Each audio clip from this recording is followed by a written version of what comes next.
Ethiopia's Tigray rebels say they are ready for a ceasefire and African Union-led peace talks if the promise is adhered to.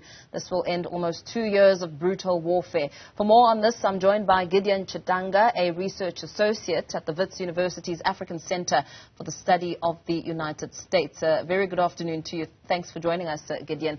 Before we perhaps get to the crux of the matter, perhaps paint a picture of the extent of fighting, which has raged on for several fronts in northern Ethiopia since hostilities resumed. I think the conditions for the citizens of Ethiopia are terrible. What we understand is that the TPLF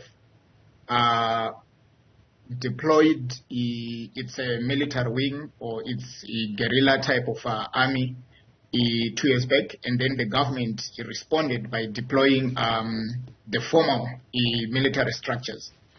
But on top of the formal military structures, we understand now that you also get ethnic militias who are involved and other forms of informal militants from both sides. And this has resulted in extreme violation of human rights, the displacement of almost 2.3 million people, mostly from the Tigray region, but also broadly other Ethiopians who are affected. I think in the past few months, the government blocked, and there's a dispute whether it's a deliberate blockade as a tactical initiative from the side of the government to weaken the TPLF, but they blocked the Tigray region, and flights were not allowed in, roads were blocked, communication was cut off, and I'm talking about internet, telephonic systems, banks were closed, humanitarian aid was blocked. So this has created, I think, an extremely desperate situation. There are reports of violation of women and children. There are women who are not going to school. Children not going to school. There is no food, water, basic amenities like medication.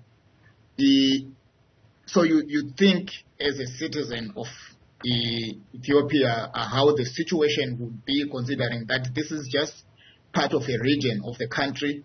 And although Ethiopia is a federal kind of state where particular ethnic groups tend to occupy particular regions, but I think that there's also a general trend where people would live in different parts, and it is such a painful experience. The Secretary General of the United Nations, who is Tigrayan, I think, dramatized the state of conditions in the Tigray region by saying that he cannot even send money from abroad to his relatives who are starving in this region, who don't have access to medical supplies.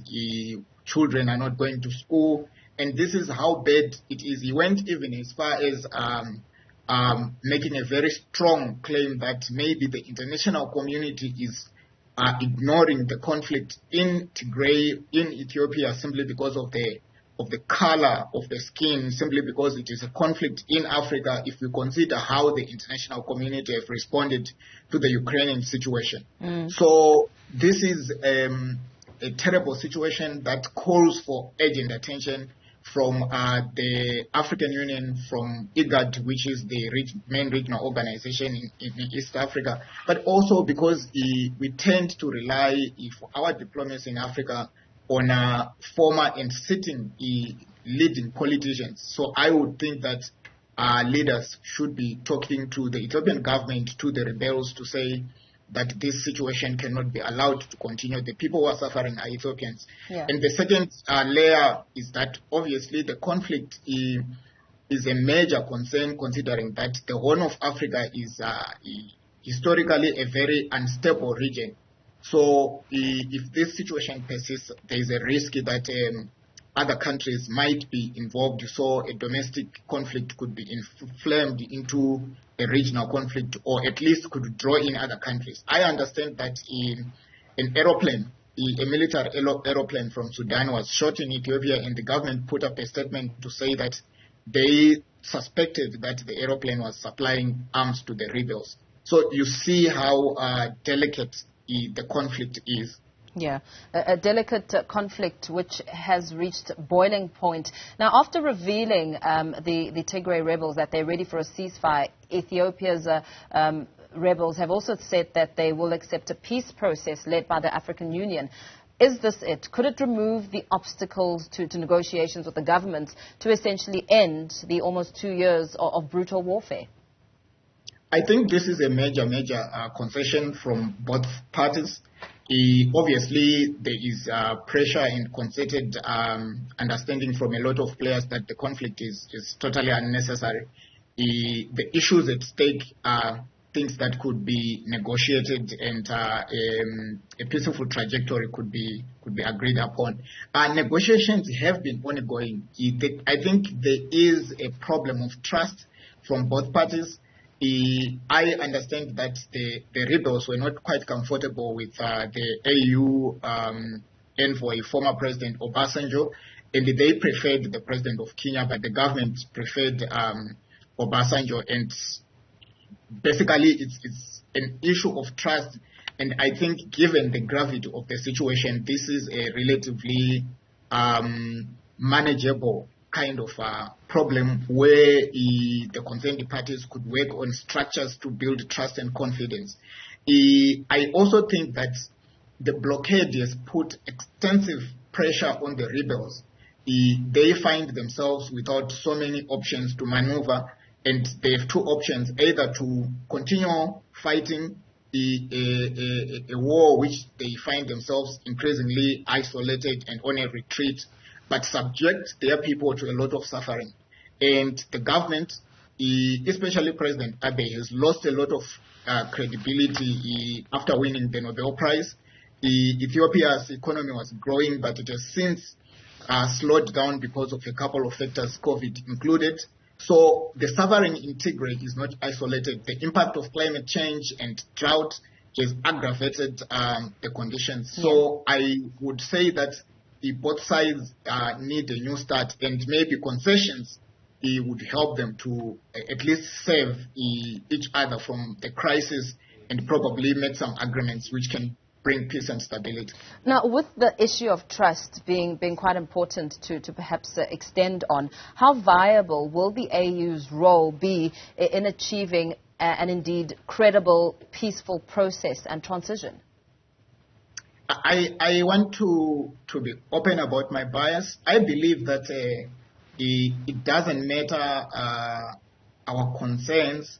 Africans should start trusting African institutions in resolving domestic and continental conflicts. And I am persuaded that the AU should be able to facilitate dialogue and a settlement that can return Ethiopia on a path of reform. The main issues underlying this conflict, they are two-dimensional. One aspect is the TPLF facing reforms from the government, which they deem as threatening in terms of eroding their power. And on the side of President Abe, I think it's basically asserting the authority and the power of the government. I think that broadly, Ethiopia also needs to reflect very deeply on the system of government as they reform their institutions from a problematic ethnic federal system to a more democratic system. So processes of such transformation are not easy. They are difficult as long as there are power brokers who feel threatened, who feel that they lose power in the short term. There's always a risk of reverting to violent conflict. So assurances and concessions on the reform process, I'm pretty sure that they will guarantee a successful settlement. Very well. Thank you so much for giving us that insight there. Gideon Chitanga, research associate at the Wits University's African Center for the Study of the United States, giving us a sense of the climate in Ethiopia. Still to come.